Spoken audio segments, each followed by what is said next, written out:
इसी के समकक्ष हम सनातन धर्मियों के लिए ये मालाशेरी डोंगरी स्वर्ग से भी प्रिय और वंदनीय है। आज हम इस पुण्य धरा पर सामने विराजमान संत समाज और सर्व समाज सहित माननीय प्रधानमंत्री जी का हार्दिक अभिनंदन करते हैं। इन्हीं शब्दों के साथ मैं अपना स्थान ग्रहण करता हूं। जय श्री देव की साथ। देव महाराज की, सवाई भोज महाराज की, नरेंद्र मोदी, नरेंद्र मोदी। अब संस्कृति मंत्रालय के द्वारा मालेसरी डोंगरी और देव जी के जन्म की प्राकट्य दिवस पे एक लघु फिल्म बनाया गया है, उसका चित्रण होगा।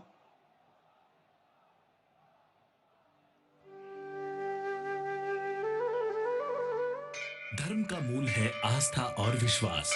ऐसी ही आस्था और विश्वास का केंद्र है पवित्र देवस्थली मालासेरी डोंगरी स्थित भगवान श्री देव नारायण का मंदिर। राजस्थान में भीलवाड़ा जिले के आसींद कस्बे से 7 किलोमीटर दूर पूर्व दिशा में स्थित यह पौराणिक मंदिर भगवान देव नारायण की अवतरण स्थली के रूप में देश भर में प्रसिद्ध है और समाज के सभी वर्गों के लोग इस दिव्य धाम की धूलि को अपने मस्तक से लगाते हैं। विष्णु यानी विश्व विधाता भगवान विष्णु की पूजा विभिन्न रूपों में आदिकाल से होती आई है। ऐसी मान्यता है कि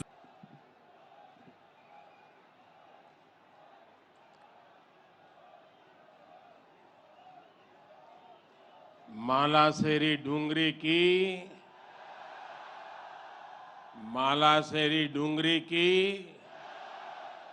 साड़ू माता की, साड़ू माता की, सवाई भोज महाराज की, सवाई भोज महाराज की, देवनारायण भगवान की, देवनारायण भगवान की। साड़ू माता गुर्जरी की ई तपोभूमि महादानी बगड़ावत सुरवीरारी कर्मभूमि और देवनारायण भगवान री जन्मभूमि मालाशेरी डूंगरी ने मारो प्रणाम।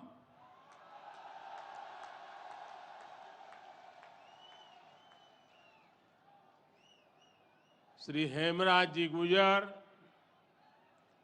श्री सुरेश दास जी, दीपक पाटिल जी, राम प्रसाद दाबाई जी, अर्जुन मेघवाल जी, सुभाष बहेड़िया जी और देश भर से पधारे मेरे प्यारे भाइयों और बहनों,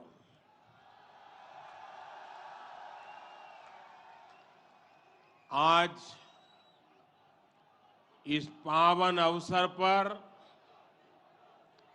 भगवान देव नारायण जी का बुलावा आया और जब भगवान देवनारायण जी का बुलावा आए और कोई मौका छोड़ता है क्या? मैं भी हाजिर हो गया। और आप याद रखिए, ये कोई प्रधानमंत्री यहां नहीं आया है।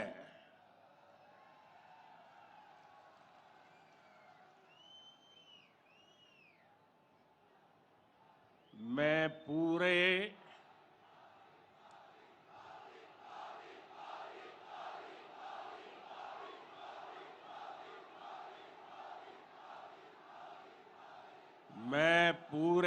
भक्ति भाव से आप ही की तरह एक यात्री के रूप में आशीर्वाद लेने आया हूं।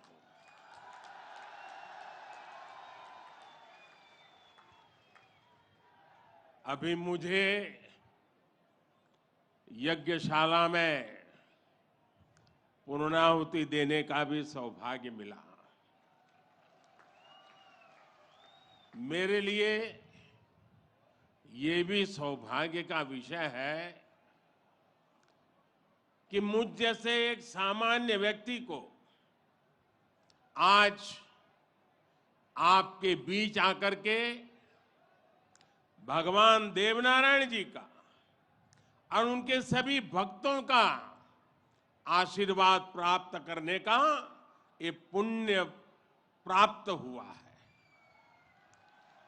भगवान देवनारायण और जनता जनार्दन दोनों के दर्शन करके मैं आज धन्य हो गया हूं।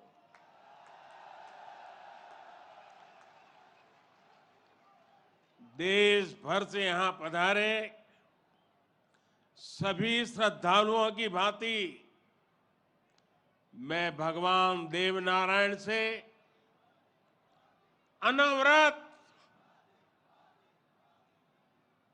राष्ट्र सेवा के लिए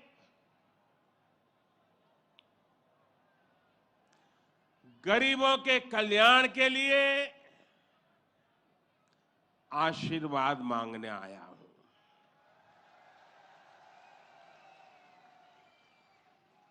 साथियों, ये भगवान देवनारायण का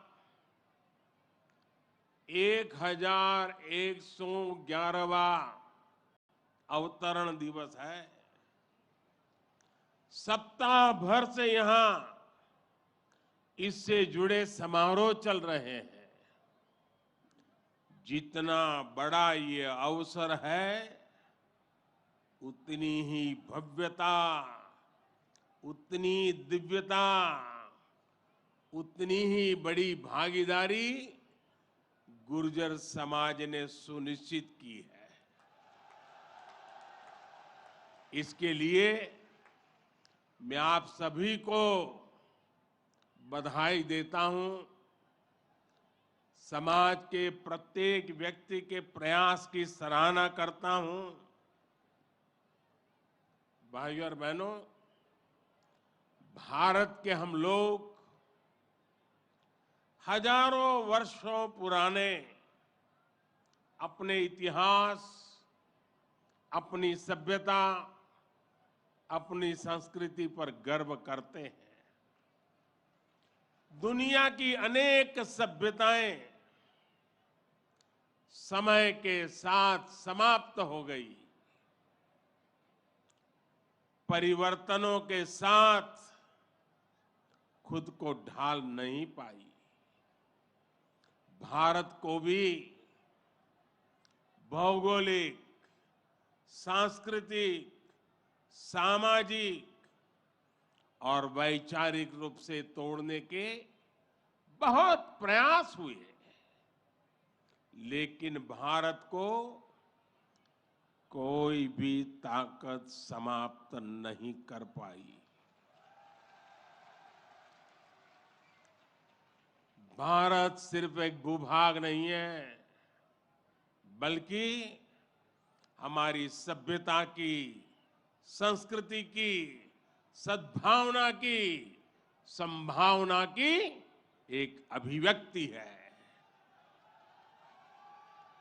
इसलिए आज भारत अपने वैभवशाली भविष्य की नींव रख रहा है। और जानते हैं, इसके पीछे सबसे बड़ी प्रेरणा, सबसे बड़ी शक्ति क्या है? किसकी शक्ति से, किसके आशीर्वाद से? भारत अटल है, अजर है, अमर है। मेरे प्यारे भाइयों और बहनों, ये शक्ति हमारे समाज की शक्ति है। देश के कोटि कोटि जनों की शक्ति है।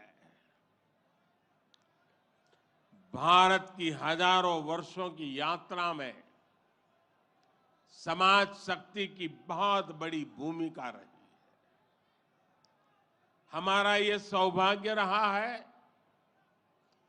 कि हर महत्वपूर्ण काल में हमारे समाज के भीतर से ही एक ऐसी ऊर्जा निकलती है जिसका प्रकाश सबको दिशा दिखाता है, सबका कल्याण करता है।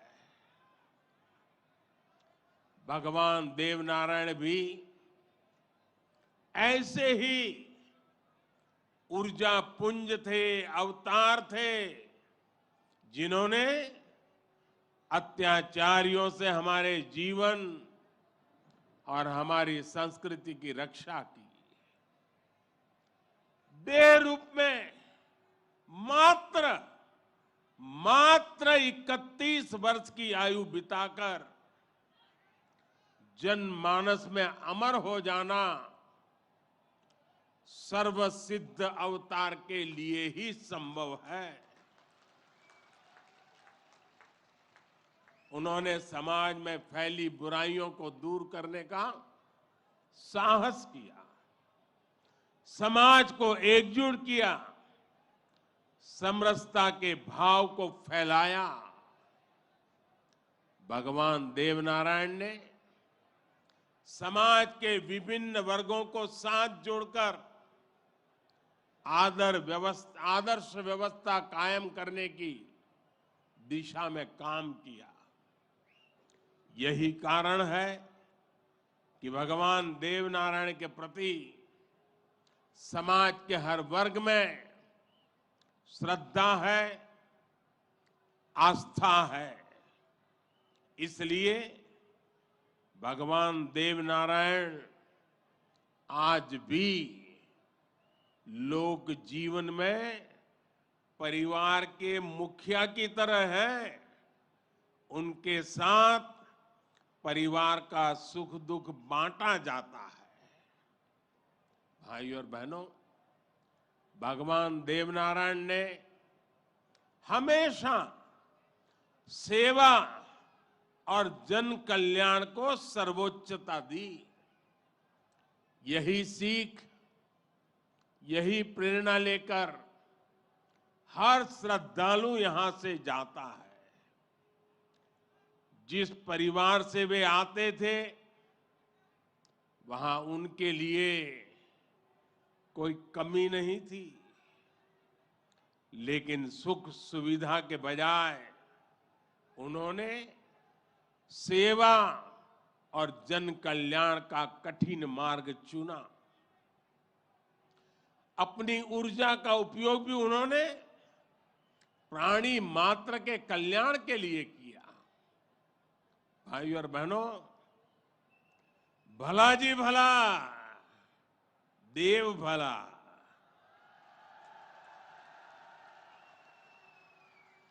भला जी भला, देव भला। इसी उद्घोष में भले की कामना है, कल्याण की कामना है। भगवान देवनारायण ने जो रास्ता दिखाया है, वो सबके साथ से सबके विकास का है। आज देश इसी रास्ते पर चल रहा है। बीते 8-9 वर्षों से देश समाज के हर उस वर्ग को सशक्त करने का प्रयास कर रहा है जो उपेक्षित रहा है, वंचित रहा है। वंचितों को वरीयता, इस मंत्र को लेकर के हम चल रहे हैं। आप याद करिए, राशन मिलेगा या नहीं, कितना मिलेगा, ये गरीब की कितनी बड़ी चिंता होती थी। आज हर लाभार्थी को पूरा राशन मिल रहा है, मुफ्त मिल रहा है। अस्पताल में इलाज की चिंता को भी हमने आयुष्मान भारत योजना से दूर कर दिया है। गरीब के मन में घर को लेकर टॉयलेट, बिजली, गैस कनेक्शन को लेकर चिंता हुआ करती थी, वो भी हम दूर कर रहे हैं। बैंक से लेन देन भी कभी बहुत ही कम लोगों के नसीब होती थी। आज देश में सभी के लिए बैंक के दरवाजे खुल गए हैं। साथियों, पानी का क्या महत्व होता है, ये राजस्थान से भला बेहतर कौन जान सकता है। लेकिन आजादी के अनेक दशकों बाद भी देश के सिर्फ 3 करोड़ परिवारों तक ही नल से जल की सुविधा थी। 16 करोड़ से ज्यादा ग्रामीण परिवारों को पानी के लिए संघर्ष करना पड़ता था। बीते 3.5 वर्षों के भीतर देश में जो प्रयास हुए हैं, उसकी वजह से अब 11 करोड़ से ज्यादा परिवारों तक पाइप से पानी पहुंच चुक लगा है। देश में किसानों के खेत तक पानी पहुंचाने के लिए भी बहुत व्यापक काम देश में हो रहा है। सिंचाई की पारंपरिक योजनाओं का विस्तार हो या फिर नई तकनीक के सिंचाई, किसान को आज हर संभव मदद दी जा रही है। छोटा किसान जो कभी सरकारी मदद के लिए तरसता था, उसे भी पहली बार पीएम किसान सम्मान निधि से सीधी मदद मिल रही है। यहां राजस्थान में भी किसानों को पीएम किसान सम्मान निधि के तहत 15,000 करोड़ रुपए से अधिक सीधे उनके बैंक खातों में भेजे गए हैं। साथियों, भगवान देवनारायण ने गौ सेवा को समाज सेवा का, समाज के सशक्तिकरण का माध्यम बनाया था। बीते कुछ वर्षों से देश में भी गौ सेवा का ये भाव निरंतर सशक्त हो रहा है। हमारे यहाँ पशुओं में खुर और मुंह की बीमारियां, खुरपका और मुंहपका कितनी बड़ी समस्या थी, ये आप अच्छी तरह जानते हैं। इससे हमारी गायों को, हमारे पशुधन को मुक्ति मिले, इसलिए देश में करोड़ों पशुओं के मुफ्त टीकाकरण का बहुत बड़ा अभियान चल रहा है।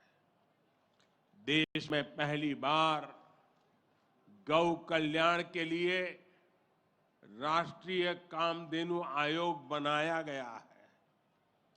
राष्ट्रीय गोकुल मिशन से वैज्ञानिक तरीकों से पशुपालन को प्रोत्साहित करने पर बल दिया जा रहा है।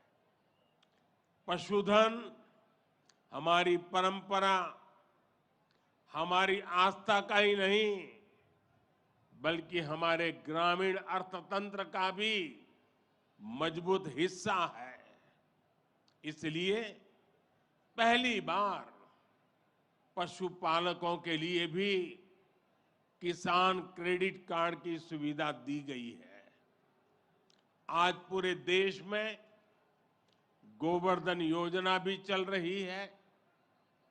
ये गोबर सहित खेती से निकलने वाले कचरे को कंचन में बदलने का अभियान है।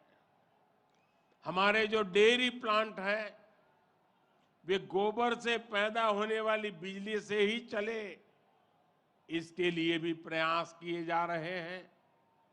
साथियों, पिछले वर्ष स्वतंत्रता दिवस के अवसर पर मैंने लाल किले से पंच प्राणों पर चलने का आग्रह किया था। उद्देश्य यही है कि हम सभी अपनी विरासत पर गर्व करें, गुलामी की मानसिकता से बाहर निकले और देश के लिए अपने कर्तव्यों को याद रखें। अपने मनुष्यों के दिखाए रास्तों पर चलना और हमारे बलिदानियों, हमारे शूरवीरों के शौर्य को याद रखना भी इसी संकल्प का हिस्सा है। राजस्थान तो धरोहरों की धरती है। यहां सृजन है, उत्साह और उत्सव भी है, परिश्रम और परोपकार भी है। शौर्य यहां घर घर के संस्कार है। रग राग राजस्थान के पर्याय है। उतना ही महत्व यहां के जन जन के संघर्ष और संयम का भी है।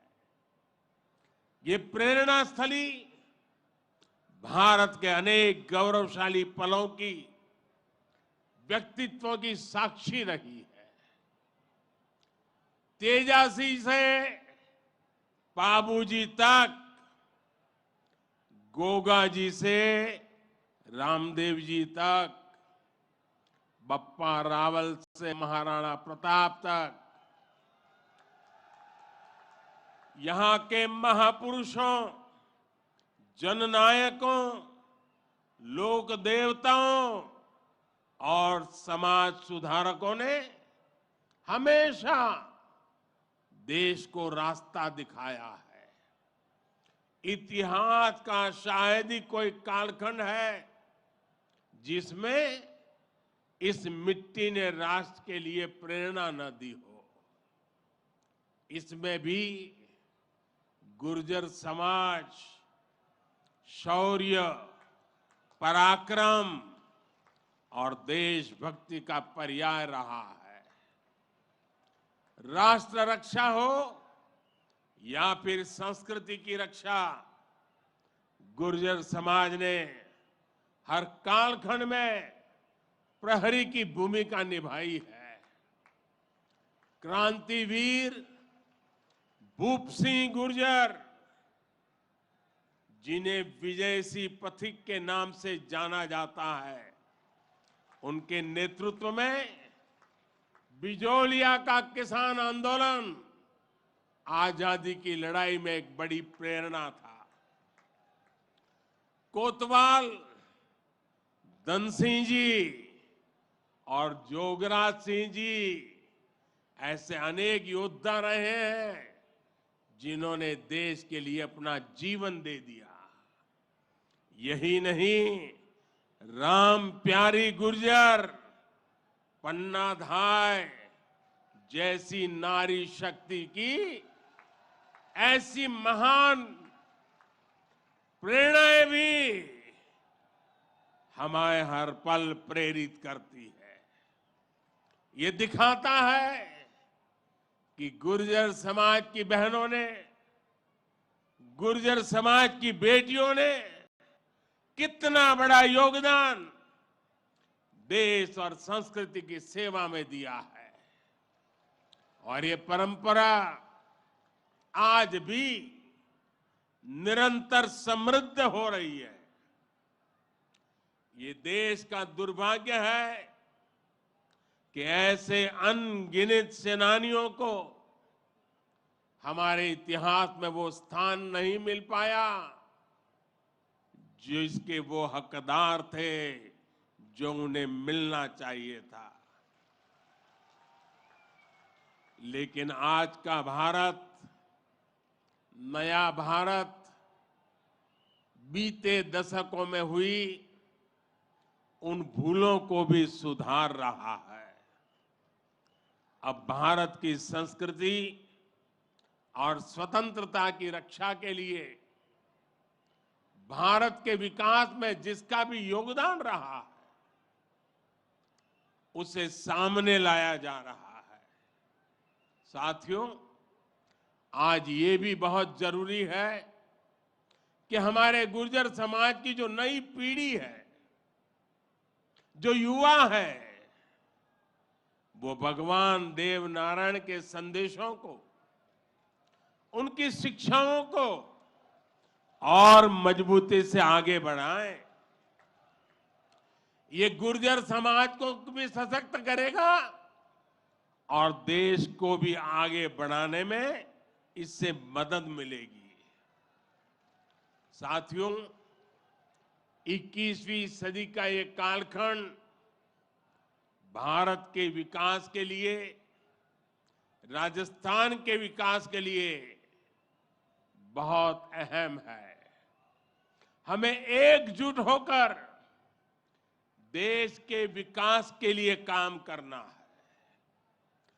आज पूरी दुनिया भारत की ओर बहुत उम्मीदों से देख रही है। भारत ने जिस तरह पूरी दुनिया को अपना सामर्थ्य दिखाया है, अपना दमखम दिखाया है, उसने शूरवीरों की इस धरती का भी गौरव बढ़ाया है। आज भारत दुनिया के हर बड़े मंच पर